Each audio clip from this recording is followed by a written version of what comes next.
Ladies and gentlemen, tonight we step into one of the most haunting, puzzling, and emotionally disturbing mysteries in European history, a story that begins not with a birth, but with an appearance, the sudden arrival of a boy who seemed to have no past, no memories, and no place in the world, a boy whose existence challenged everything society believed about identity, upbringing, and truth, because on a quiet day in May 1828, in the streets of Nuremberg, Germany, a teenage boy staggered into public view, barely able to walk, unable to speak in full sentences, clutching a letter he could not explain, and introducing himself with the name that would echo through history, Kaspar Hauser. From the very first moment, nothing about him made sense. He walked stiffly as if he had never learned to move freely, reacted to sounds and light with fear, ate only bread and water, and could repeat just a few words like a child trapped in an older body. And when authorities questioned him,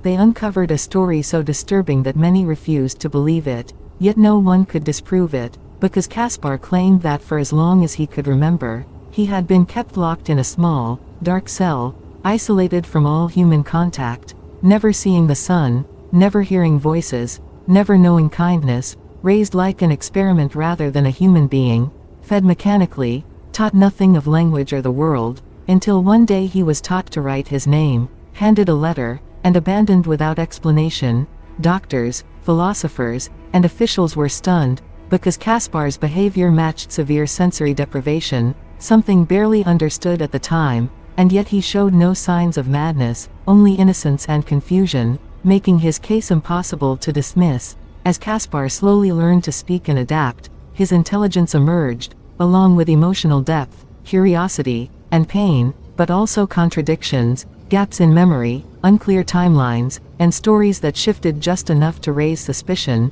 dividing society into two camps: those who believed he was a victim of an unspeakable crime, and those who suspected he was an elaborate fraud. Rumors exploded across Europe, newspapers sensationalized his story, and whispers of conspiracy began to form, especially when physical similarities linked him to the House of Baden, a powerful royal family, fueling a theory that Kaspar was a hidden prince, secretly imprisoned as an infant to remove him from succession, then discarded once the danger passed, a theory so explosive it threatened political stability. As attention grew, so did danger, because Kaspar became a living symbol of cruelty, of secrecy, of power, and symbols attract enemies. In 1829, Kaspar was found bleeding from a head wound, claiming he had been attacked by a hooded man, an incident that deepened fear and mystery, though skeptics argued it was self-inflicted, yet no proof emerged either way. Despite attempts to protect him, Kaspar's life remained unstable, passed between caretakers, studied like a specimen, pitied yet doubted, never truly belonging anywhere, his trauma resurfacing through emotional outbursts, fear of darkness, and deep loneliness, reinforcing the idea that whatever his origin, his suffering was undeniably real.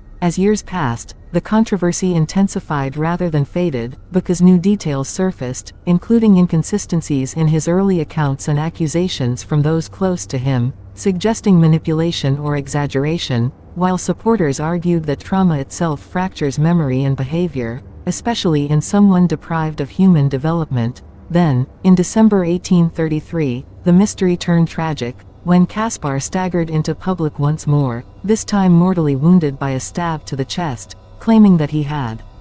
been lured into a garden by a stranger promising information about his origins, only to be attacked and left to die, a final act that seemed to mirror the violence and secrecy of his entire life. 3 days later, Kaspar Hauser was dead, at just 21 years old, and even in death, questions refused to rest, because investigators found a small note near the crime scene written in mirror script, cryptic and strange, offering no clarity, only more confusion. Some believed Kaspar had been murdered to silence him forever, eliminating a threat to powerful interests, while others argued that he staged the attack himself, a desperate attempt to reclaim attention in a world growing tired of mystery. Yet once again, no conclusion could be proven. Modern forensic analysis has only deepened the enigma, with DNA tests yielding inconclusive or disputed results regarding royal lineage, leaving historians divided and the truth buried beneath speculation, politics, psychology,